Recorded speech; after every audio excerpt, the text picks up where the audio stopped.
Hello everyone, कैसे हैं आप सब लोग। I hope all of you are fit and fine. आज आप लोगों के साथ स्टोरी शेयर करना चाहता हूं। The story is about the grass hopper and the एंट।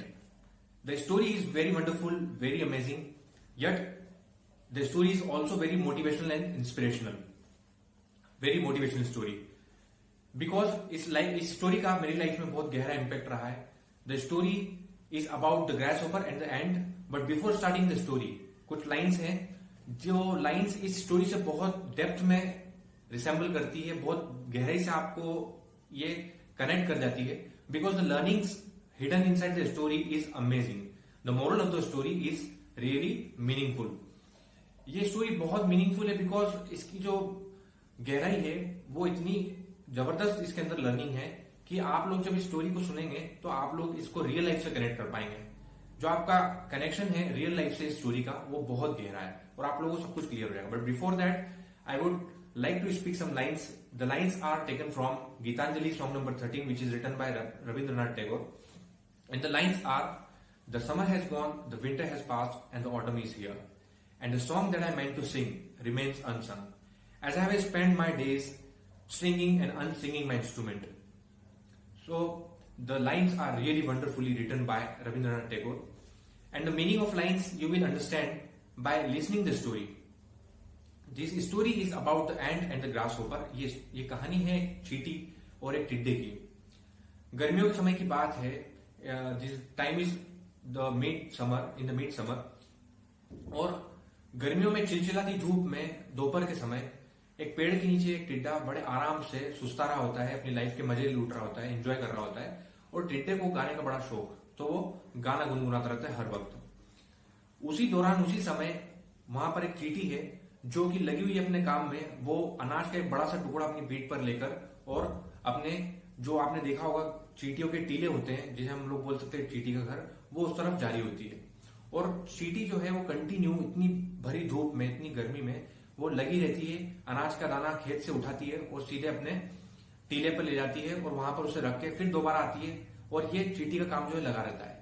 टिड्डा ये सब चीजें देखता रहता है। वो एक दिन चींटी से पूछ लेता है कि तुम दिन भर ही क्या करती रहती हो, अभी तो बहुत समय है और आसपास बहुत खाने के लिए बहुत सारी चीजें हैं, तो तुम दिन भर ही क्यों इकट्ठा करती रहती हो। मुझे देखो, मैं गाना गा रहा हूँ, एंजॉय कर रहा हूँ, अपनी लाइफ में जो है मजे लूट रहा हूँ जिंदगी के। आओ मुझे ज्वाइन करो और मेरे साथ तुम एंजॉय करो। बट चींटी मना कर जाती है। चींटी बोलती है कि मैं सर्दियों के लिए खाना इकट्ठा कर रही हूँ और जब सर्दियों का समय आएगा तब खाने की बहुत जरूरत होगी, तो तुम भी कुछ ऐसा ही करो, तुम भी अभी से तैयारी शुरू कर दो, काम शुरू कर दो।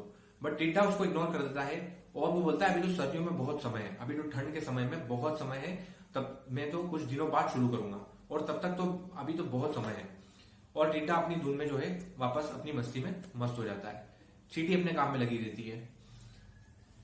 कुछ दिनों के बाद चींटी जो है एक बार बोल ही जाती है, एक टिड्डे को बोलती है कि तुम क्यों नहीं कुछ शुरू करते हो खाना इकट्ठा करना। बिकॉज जब बर्फ गिरेगी, जब मौसम बहुत ठंडा होगा तो आसपास खाने के लिए कुछ नहीं होगा और उस समय तुमको बहुत ज्यादा भूख और प्यास का सामना करना पड़ सकता है। बट टिड्डा बोलता है अभी तो सर्दियों में बहुत समय है और उस समय तक तो मैं शुरू कर दूंगा अपना काम और खाना इकट्ठे करने का काम शुरू कर दूंगा। बट वो नहीं करता। टिड्डे को ये एहसास नहीं होता है कि गर्मी इतनी जल्दी निकल जाएगी। ये वो मतलब इतने मशगूल होता है अपनी जिंदगी में, अपने एंजॉयमेंट में इतना वो रमा हुआ होता है कि वो इस चीज के बारे में नहीं सोच पाता कि गर्मी जो है वो बहुत तेजी से निकल जाएगी और नया मौसम आ जाएगा। होता क्या है, कुछ दिनों बाद जो है गर्मियां खत्म होती है, मानसून का सीजन आता है, रेनी सीजन आता है और रेनी सीजन के बाद जस्ट बाद सर्दियां चालू हो जाती है। सर्दियों में कड़ाके की ठंड में इस साल जो है बर्फबारी भी अचानक बर्फ गिरने लगती है और आसपास का जितना भी इलाका होता है पूरा बर्फ से ढक जाता है। खाने का कोई दूर दूर तक कोई सामान नहीं, कोई अनाज नहीं, कोई फ्रूट नहीं और पूरा आसपास की जो पूरी धरती है, पूरी जो जगह है वो पूरी बर्फ से ढक जाती है। उस समय टिड्डे को ये बात समझ में आ जाती है कि जो चींटी कह रही थी सही कह रही थी और उसको महसूस होता है, टिड्डे को रियलाइज होता है कि अगर मैं चींटी की उस समय बात मान लेता और मैं अगर काम शुरू कर देता तो आज मुझे कोई न कुछ खाने का जो है सामान मेरे पास होता। और टिड्डे को चींटी की उस समय बात याद आती है, लेकिन अफसोस क्योंकि टिड्डा वो समय खो चुका था और उसने अपना पूरा गर्मियों का जो समय था वो गाने में और एंजॉय करने में, मस्ती करने में पूरा बर्बाद कर दिया। अब टिड्डे को ये बात समझ में आ चुकी थी कि मैंने जो अपना समय बर्बाद किया है अब वो लौट के नहीं आएगा और अब मुझे खाने के लिए बड़ी मुश्किलों का सामना करना पड़ेगा। बिकॉज सारी आसपास की जो जमीन है, जो पेड़ हैं, प्लांट्स हैं, वो सभी बर्फ में ढक चुके हैं, दबे हुए हैं और अब खाने के लिए आसपास दूर दूर तक इलाके में कुछ भी नहीं है। टिड्डे को बार बार चींटी की ये बात याद आने लगी और उसे लगा कि अगर मैं चींटी की बात मान लेता तो आज मुझे ये दिन नहीं देखना पड़ता। So the moral of the story is the importance of time. The moral of the story is all about starting and beginning. The importance of beginning something that you want to do in your life is really very important. Time से अगर आप लोग जो जिंदगी में अपना काम करना चाहते हैं ऑलवेज अगर आप उसको शुरुआत कर दें तो शायद टाइम आपको बहुत कुछ दे सकता है। बिकॉज देखिए स्टार्टिंग की जो अहमियत है, कुछ बिगिनिंग करने की, स्टार्टिंग करने की जो अहमियत है वो बहुत ज्यादा है और हम लोग बस यही एक गलती करते हैं कि हम लोग कभी भी अपने काम को जो हम लोग करना चाहते हैं वो कभी हम लोग स्टार्ट नहीं करते हैं। उसके बहुत सारे रीजन हैं। I am going to share 10 reasons that will tell you that what are the reasons, basic 10 reasons, because of that reason you do not start or you do not begin the thing that you want to do or the work that you want to do. Okay, so the reasons are, first, we don't love or we don't like the things that we are trying to do or we don't like the work that we are doing or we want to do. होता क्या है कि हम लोग ऐसे काम को choose करते हैं जिससे हम लोगों का कोई लगाव नहीं है, कोई दिलचस्पी नहीं है उस काम में, but because of the profit, because of the gain we try to do that thing.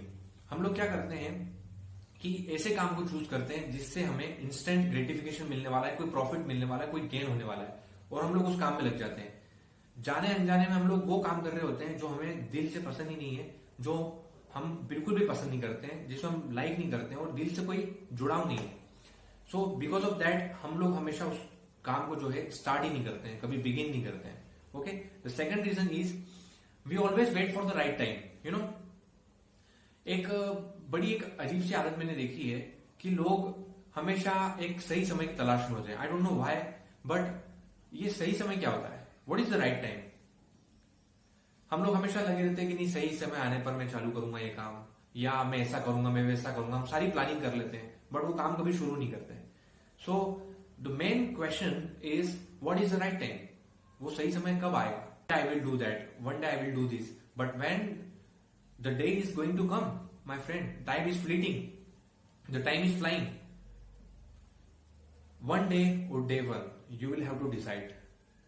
Okay, one day I will do this, or day one, from day one I will do this, or I am going to do this from now, from this moment, from this day I am going to start and begin my work now. So that all has to be decided by you. And the third one is, the basic main reason is our habit of procrastination. Okay, काम को टालने की जो हमारी आदत होती है, जो हैबिट होती है, बहुत सारे लोगों में देखिए हम छोटे छोटे काम टालते हैं। रात में ब्रश करना है, हम उसको टालेंगे कि नहीं यार आज नहीं करता हूं, कल कर लूंगा। आज हमें कोई इंपॉर्टेंट काम करना है जो आज होना चाहिए बट कल के लिए समय है, तो हम उसको कल पे टाल देते हैं। तो जो हैबिट, प्रोक्रास्टिनेशन की जो हैबिट है, जो काम को कल पे टालने की आदत है, ये बहुत ही हमारे लिए बहुत बड़ा लॉस जो है साबित होती है। क्योंकि हम हर काम को, चाहे छोटा काम हो चाहे बड़ा काम हो, हम हर काम को कल पे टालना चाहते हैं। So the habit of procrastination is the biggest reason that you are not starting the work that you always want to do. Okay, the next reason that can be a very important reason, because लगभग सभी लोगों में ये चीज होती है, lack of courage and lack of confidence. कोई काम हम जब शुरू करना चाहते हैं, चाहे वो स्टार्टिंग बिजनेस को स्टार्ट करना हो, चाहे कोई एक बड़ा प्रोजेक्ट जिसमें हम लोगों को जॉब के लिए प्रिपेयर करना हो, कोई कॉम्पिटिटिव एग्जाम्स के लिए तैयारी शुरू करना हो, XYZ कुछ भी हो, तो एक हमारे अंदर एक लेक ऑफ कॉन्फिडेंस और लेक ऑफ करेज हमेशा से होता है। Why this lack of confidence and why this lack of courage? Because confidence without clarity is, I don't think that it is possible. Clarity के बिना कॉन्फिडेंस कभी आ ही नहीं सकता। Because if you want to be confident in something, we must have clarity and understanding about that particular thing. अगर clarity नहीं है तो कॉन्फिडेंस कहीं से कहीं तक नहीं होगा। सो किसी भी काम को शुरू करने से पहले उसके बारे में एक अंडरस्टैंडिंग, प्रॉपर अंडरस्टैंडिंग, एक मैच्योरिटी लेवल, उसकी जो प्रॉपर अंडरस्टैंडिंग है डेप्थ में, और उसको उसका जो सारा इंफॉर्मेशन है, जो हम लोग बोल सकते हैं कि वो एक स्किल होना चाहिए हमारे लिए, तभी वो जो क्लैरिटी है, जो अंडरस्टैंडिंग है उस काम को लेके, वो क्लैरिटी जो है वो कॉन्फिडेंस में चेंज होगी। So the basic thing is confidence without clarity is really unnecessary, okay, which is I think confidence without clarity is I think impossible. Without clarity confidence cannot be there. Okay, the next one is the lack of willpower. आप लोगों ने देखा होगा इच्छा शक्ति एक बहुत बड़ी चीज होती है। विल पावर जो है वो एक बहुत इंपॉर्टेंट फैक्टर है हमारी सक्सेस में। चाहे हम कोई भी फील्ड ले लें, अगर विल पावर नहीं है, देखिए desire is something else. Desire is a simple form of some will और simple form of डिजायर जो होती है एक बहुत ही छोटी सी चीज होती है, बट जो डिजायर से भी बड़ी चीज होती है वो होती है विल पावर। जो स्ट्रांग डिजायर होती है उसको हम बोल सकते हैं उससे भी बड़ी चीज होती है, वो होती है विल पावर, इच्छा शक्ति। और विल पावर के बिना हम लोग कुछ भी नहीं कर सकते। Nothing is possible without your will power. इच्छा शक्ति एक बहुत बड़ा इंपैक्ट होता है हमारी लाइफ में। एक सक्सेसफुल पर्सन की लाइफ में जो उसका विल पावर होता है वो बहुत बड़ा रोल प्ले करता है, गेम चेंजर होता है will power. Okay, the next thing is which is I think really very important to discuss here, and the most important reason that is stopping you from starting anything that you want to do is fear of failure. The fear of failure is always there in person's mind. कोई भी काम शुरू करने से पहले ही हम लोग सोच लेते हैं कि अगर फेल हो गए तो क्या होगा। अगर हम लोगों ने अगर ऐसा सोच लिया शुरुआत में, in the beginning, if you think that if I will fail what will happen, then you are never going to start that work. Fear of failure जो है, एक मैं बताऊं, छोटे से छोटा काम हो चाहे कोई बड़ा काम हो, फियर ऑफ फेलियर हमारे माइंड में होता ही होता है। वाई? बिकॉज हम लोग नेगेटिव ही सोचते हैं हमेशा। We always think negative side of a work. Fail हो गए तो क्या होगा? This is the I think very basic and very common thing in all the human beings, that they always think about the failure, they never think about the other aspects of the work.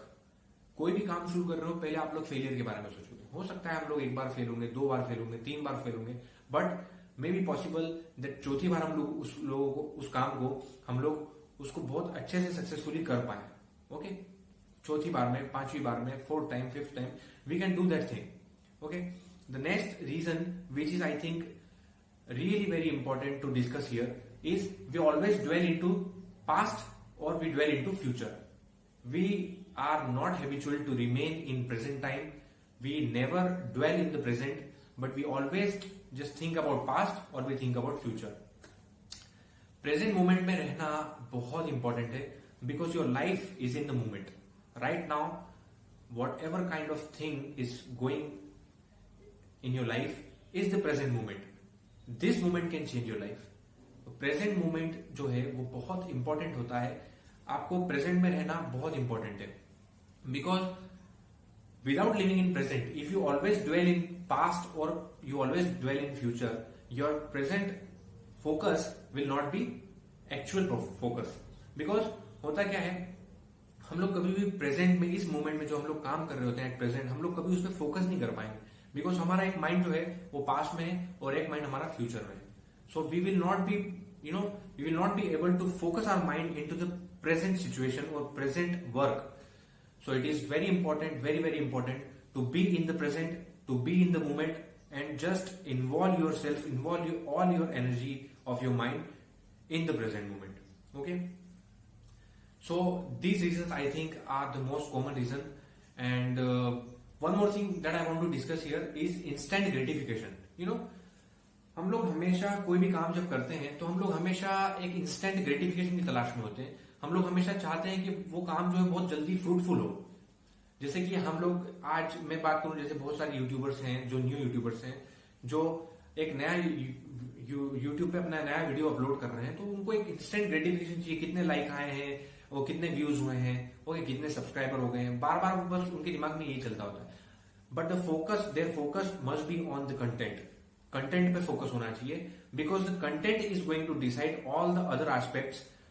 और एक हमेशा एक इस fruitful condition के बारे में सोचना कि भाई कितने सब्सक्राइबर हो गए, कितने व्यूज हो गए, कितने, तो ये सारी चीजें आपको जो है आपके कंटेंट से भटकाती है, डिस्ट्रैक्ट करती है आपको आपके कंटेंट से.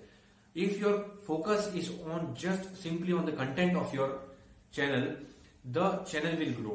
ओके, सो इसमें सबसे बेसिक चीज जो समझने की ये है कि हम लोग हमेशा एक अलग सी दुनिया में होते हैं जहां पर हमें एक इंस्टेंट ग्रेटिफिकेशन चाहिए. इंस्टेंट हम लोगों को एक फ्रूटफुल सिचुएशन चाहिए कि हाँ भाई मैंने ये काम किया, इसको जल्दी जल्दी मुझे जो है वो गेन मिले, प्रॉफिट मिले. बट रियल लाइफ में ऐसा कभी नहीं होता है.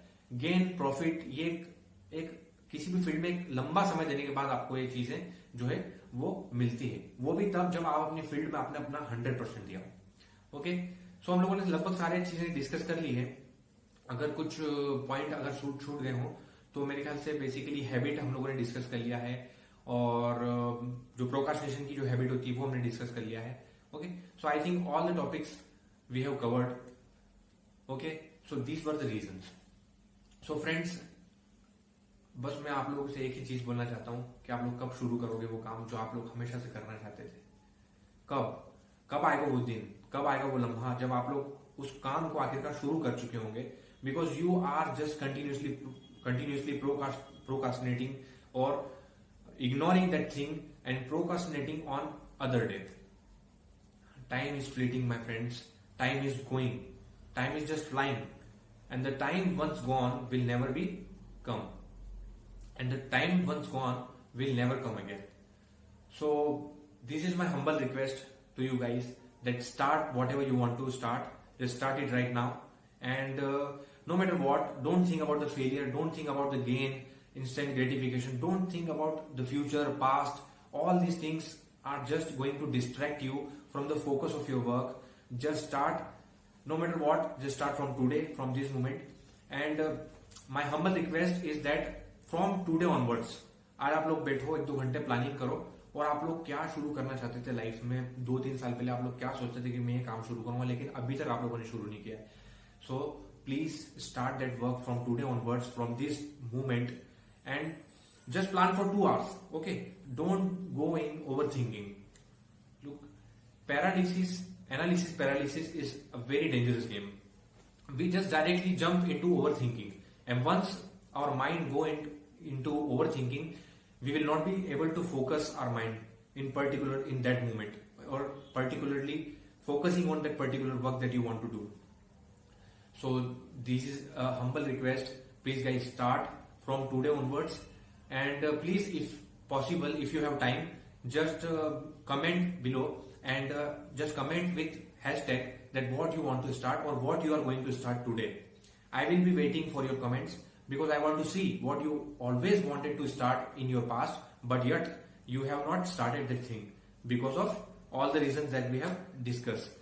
One thing that we left into that particular topic is analysis paralysis. लोग, हम लोगों को हमेशा एक पर्टिकुलर काम की एक एनालिसिस करने की एक जो है बड़ी बुरी आदत होती है.